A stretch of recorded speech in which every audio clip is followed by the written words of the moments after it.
ಯೇಸುವಿಗೆ ಸ್ತೋತ್ರ. ಇಂದು 27 ಮೇ 2026. ಎಲ್ಲರಿಗೂ ಶುಭೋದಯ. ಈ ದಿನದ ಧ್ಯಾನ ಭಾಗ ಇಬ್ರಿಯರಿಗೆ ಬರೆದ ಪತ್ರಿಕೆ 2ನೇ ಅಧ್ಯಾಯದ 3ನೇ ವಾಕ್ಯ. ನಮ್ಮ ಮುಂದಿಟ್ಟಿರುವ ಈ ಅತ್ಯಂತ ವಿಶೇಷ ರಕ್ಷಣೆಯನ್ನು ನಾವು ಅಲಕ್ಷ್ಯ ಮಾಡಿದರೆ ತಪ್ಪಿಸಿಕೊಳ್ಳುವುದು ಹೇಗೆ? ಇದು ಕರ್ತನಿಂದ ಮೊದಲು ಹೇಳಲ್ಪಟ್ಟಿತು. ಆತನಿಂದ ಕೇಳಿದವರು ಇದನ್ನು ನಮಗೆ ಸ್ಥಿರಪಡಿಸಿದರು. ಇಬ್ರಿಯ ಗ್ರಂಥಕರ್ತವು ಹಳೆಯ ಒಡಂಬಡಿಕೆಯಲ್ಲಿ ಯೆಹೋವನು ಮೋಶೆಯ ಮೂಲಕ ಕೊಡಲ್ಪಟ್ಟ ಆಜ್ಞೆಗಳನ್ನು ಮೀರಿದವರಿಗೆ ದೇವರ ನ್ಯಾಯ ತೀರ್ಪು ಅತಿ ತೀಕ್ಷ್ಣವಾಗಿ ಸಂಭವಿಸಿರುವಂಥದ್ದನ್ನು ಯಹೂದ ಕ್ರೈಸ್ತರಿಗೆ ಜ್ಞಾಪಕ ಪಡಿಸಿದ ತರುವಾಯ ಯೇಸು ಕ್ರಿಸ್ತನ ಮೂಲಕ ಕೃಪೆಯಿಂದ ರಕ್ಷಣೆಯನ್ನು ಹೊಂದಿಕೊಂಡಿರುವ ಯಹೂದ ಕ್ರೈಸ್ತರಿಗೆ ಒಂದು ಪ್ರಶ್ನೆಯನ್ನು ಕೇಳಿರುವಂಥದ್ದು.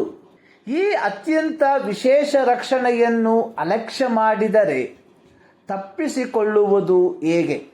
ಜಾನ್ ಮ್ಯಾಕಾರ್ಥರ್ ಎಂಬ ಹೊಸ ಒಡಂಬಡಿಕೆಯ ವೇದ ಪಂಡಿತ ಇಬ್ರಿಯ ಪತ್ರಿಕೆ 2ನೇ ಅಧ್ಯಾಯದ 1-4 ವಾಕ್ಯಗಳ ಕುರಿತಾಗಿ ಬರೆದಿರುವ ಸಾಲುಗಳು ಇಂತಿವೆ.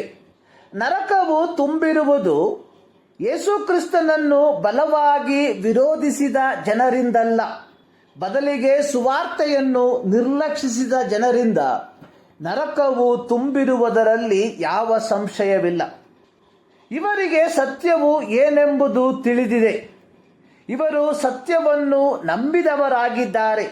ರಕ್ಷಣೆಯ ಸುವಾರ್ತೆಯನ್ನು ಚೆನ್ನಾಗಿ ತಿಳಿದವರಾಗಿದ್ದರೂ ತಮ್ಮ ಜೀವಿತವನ್ನು ಕ್ರಿಸ್ತನಿಗಾಗಿ ಸಮರ್ಪಿಸಲು ಅವರು ಸಿದ್ಧರಾಗಲಿಲ್ಲ. ಯೇಸುವಿನ ಐಹಿಕ ಸೇವೆಯ ಕಾಲದಲ್ಲಿ ಯಹೂದ್ಯರನ್ನು ನೋಡಿ ಯೇಸು ಹೇಳಿದ್ದು, ಯೆರೂಸಲೇಮೇ ಯೆರೂಸಲೇಮೇ, ಪ್ರವಾದಿಗಳ ಪ್ರಾಣ ತೆಗೆಯುವವಳೆ, ದೇವರು ನಿನ್ನ ಬಳಿಗೆ ಕಳುಹಿಸಿಕೊಟ್ಟವರನ್ನು ಕಲ್ಲೆಸೆದು ಕೊಲ್ಲುವವಳೆ. ಕೋಳಿ ತನ್ನ ಮರಿಗಳನ್ನು ರೆಕ್ಕೆಗಳ ಕಡೆಗೆ ಕೂಡಿಸಿಕೊಳ್ಳುವಂತೆ ನಿನ್ನ ಮಕ್ಕಳನ್ನು ಕೂಡಿಸಿಕೊಳ್ಳುವುದಕ್ಕೆ ನನಗೆ ಎಷ್ಟೋ ಸಾರಿ ಮನಸ್ಸಿತ್ತು, ಆದರೆ ನಿನಗೆ ಮನಸ್ಸಿಲ್ಲದೆ ಹೋಯಿತು. ಮತ್ತಾಯ 23:37 ವಾಕ್ಯ. ಇಬ್ರಿಯ ಗ್ರಂಥಕರ್ತವು ಯಹೂದ ಕ್ರೈಸ್ತರಿಗೆ ಪ್ರಬೋಧಿಸುವಂಥದ್ದು ನಿಮ್ಮ ನಂಬಿಕೆ ಕ್ರಿಸ್ತನಲ್ಲಿ ಕೇಂದ್ರೀಕೃತವಾಗಿರತಕ್ಕದ್ದು. ಕಾರಣ ಈ ವಿಶೇಷ ರಕ್ಷಣೆಯ ಸುವಾರ್ತೆಯು ಯೇಸು ಕ್ರಿಸ್ತನ ಮೂಲಕ ತಿಳಿಸಲ್ಪಟ್ಟಿರುವುದರಿಂದ ಯಾರಾದರೂ ಆ ಸುವಾರ್ತೆಯನ್ನು ಅಸಡ್ಡೆ ಮಾಡಿದರೆ ಅಂಥವರು ದೇವರ ನ್ಯಾಯ ತೀರ್ಪಿಗೆ ಒಳಗಾಗುವುದು ಖಚಿತವಾಗಿದೆ. ಇದರ ಕುರಿತಾಗಿಯೇ ಇಬ್ರಿಯ ಪತ್ರಿಕೆ 10ನೇ ಅಧ್ಯಾಯದ 29ನೇ ವಾಕ್ಯದಲ್ಲಿ ಬರೆದಿರುವಂಥದ್ದು, ಯಾವನು ದೇವಕುಮಾರನನ್ನು ತುಳಿದು ಒಡಂಬಡಿಕೆಯನ್ನು ಸ್ಥಿರಪಡಿಸಿದಂಥ ತನ್ನನ್ನು ಪವಿತ್ರ ಮಾಡಿದಂಥ ರಕ್ತವನ್ನು ಅಶುದ್ಧವೆಂದೆಣಿಸಿ ದೇವರ ಕೃಪಾವರವಾಗಿರುವ ಆತ್ಮನನ್ನು ತಿರಸ್ಕಾರ ಮಾಡಿದ್ದಾನೋ ಅವನು ಇನ್ನೂ ಎಷ್ಟೋ ಕ್ರೂರವಾದ ದಂಡನೆಗೆ ಪಾತ್ರನಾಗಬೇಕೆಂಬುದನ್ನು ಯೋಚಿಸಿರಿ.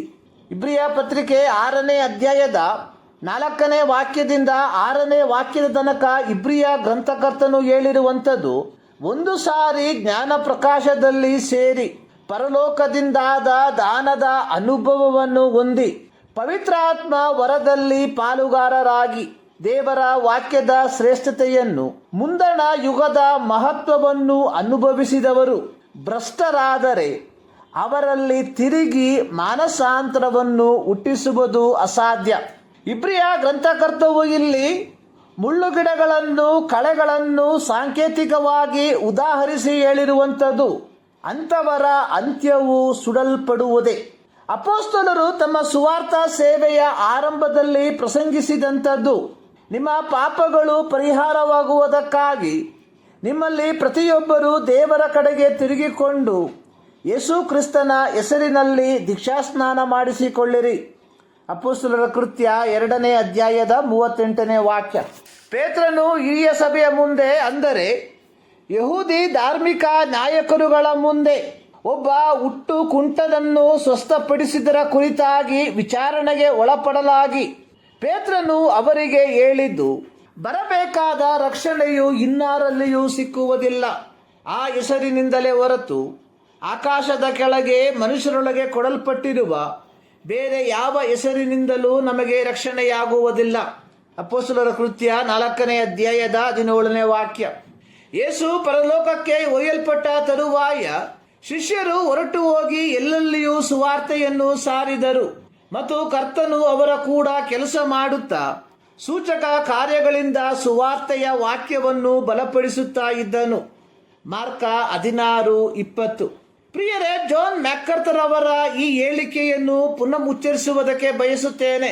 ನರಕವು ತುಂಬಿರುವುದು ಯೇಸು ಕ್ರಿಸ್ತನನ್ನು ಬಲವಾಗಿ ವಿರೋಧಿಸಿದ ಜನರಿಂದಲ್ಲ, ಬದಲಿಗೆ ಸುವಾರ್ತೆಯನ್ನು ನಿರ್ಲಕ್ಷಿಸಿದ ಜನರಿಂದ. ಕ್ರೈಸ್ತರೆಂಬುದಾಗಿ ಅಭಿಮಾನಗೊಳ್ಳುತ್ತಿರುವ ನಾವುಗಳು ಸತ್ಯವೇನೆಂಬುದನ್ನು ತಿಳಿದು ರಕ್ಷಣೆಯ ಸುವಾರ್ತೆಯನ್ನು ಚೆನ್ನಾಗಿ ಬಲ್ಲವರಾಗಿದ್ದರೂ ನಮ್ಮ ಜೀವಿತವನ್ನು ಕ್ರಿಸ್ತನಿಗಾಗಿ ಸಮರ್ಪಿಸಲು ನಾವು ಸಿದ್ಧರಿಲ್ಲದಿದ್ದರೆ ನಾವುಗಳು ಸಹ ನರಕದ ಭಾಗಿಗಳು ಎಂಬುದನ್ನು ಮರೆಯಬೇಡಿ. ನಮ್ಮ ಧಾರ್ಮಿಕ ಆಚರಣೆ, ಸಭಾವಂತಿಕೆ, ಕಾಣಿಕೆ, ದಶಮ ಭಾಗ, ಉಪವಾಸ ಇದ್ಯಾವುದು ನಮ್ಮನ್ನು ಪರಲೋಕಕ್ಕೆ ಸೇರಿಸಲಾರದು ಎಂಬುದನ್ನು ನೆನಪಿನಲ್ಲಿಡಿ. ಈ ಮುಂಜಾನೆಯಲ್ಲಿ ಈ ಅಧ್ಯಯನದ ಮೂಲಕ ದೇವರು ನಿಮ್ಮನ್ನು ಆಶೀರ್ವದಿಸಲಿ.